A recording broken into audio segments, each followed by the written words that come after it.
রবিবার সকালে উঠে জানালাটা যেই খুললাম, মনটা জাস্ট ভালো হয়ে গেল এটা দেখে।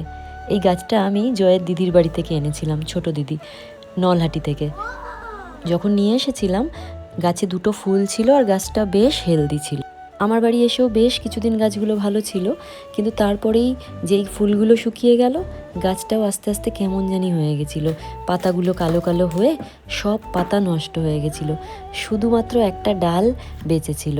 আমি ওই বরাবরের মতোই ফেলে দিইনি, কিছুদিন দেখার জন্য রেখে দিয়েছিলাম। আমি কিন্তু সেরকম কিচ্ছু করিনি, শুধু জল দেওয়া আর একটু রোদের দিকে রেখে দিয়েছিলাম। আজ ফুল ফুটেছে, তাও আবার 2-2টো। গাছটার যে কী অবস্থা হয়েছিল, আমার কাছে কোনো ভিডিও নেই আগের, না হলে তোমাদের দেখাতাম। আমি কিন্তু এরকমই, সম্পর্ক হোক বা গাছ বা যে কোনো কিছুই, খারাপ হলেই বাতিল করে দিই না, কিছুদিন সাইডে তাকে তার মতো থাকতে একটু সময় দিই তাকেও। যদি ঠিক হওয়ার হবে, আর যদি একান্তই ঠিক না হয় তখন ভাববো কী করা যাবে।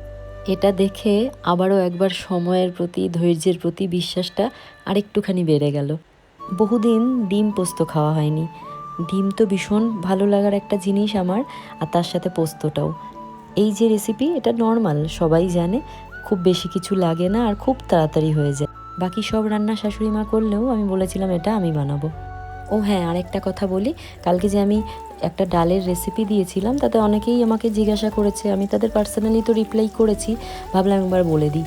আমি যে মিক্সড ডালটা ইউজ করেছি, সেটা আমি মোড় বাজার থেকে একটা মিক্সড ডালের প্যাকেট কিনে নিয়ে এসেছিলাম। কিন্তু তোমাদের কাছে যদি এরকম মিক্সড ডালের প্যাকেট অ্যাভেলেবেল না থাকে বা লোকাল মার্কেটে গিয়েও না পাও, তোমাদের বাড়িতে যা যা ডাল আছে সেগুলো মিক্সড করেও কিন্তু বানাতে পারো। ডায়েট মানে এটা নয় যে যেটা নেই সেটাকে কিনে এনেই বানাতে হবে। ডায়েট মানে হলো বাড়িতে যা যা কিছু অ্যাভেলেবেল আছে সেটা দিয়েই সুন্দর একটা খাবারের রুটিন ফলো করা। তবে আবারও বলবো, সব খাবার কিন্তু সবার জন্য নয়, তাই নিজের শরীরের প্যারামিটার্সগুলো আগে জানতে হবে। তোমাদের যদি কারো কোনো কিছু জানার থাকে, আমাকে নিঃসন্দেহে মেসেজ করতে পারো। আজ দুপুরে ছিল ডাল, বড়ি ভাজা, কম মিষ্টি দিয়ে আমের চাটনি, ডিমের পোস্ত আর টক দই।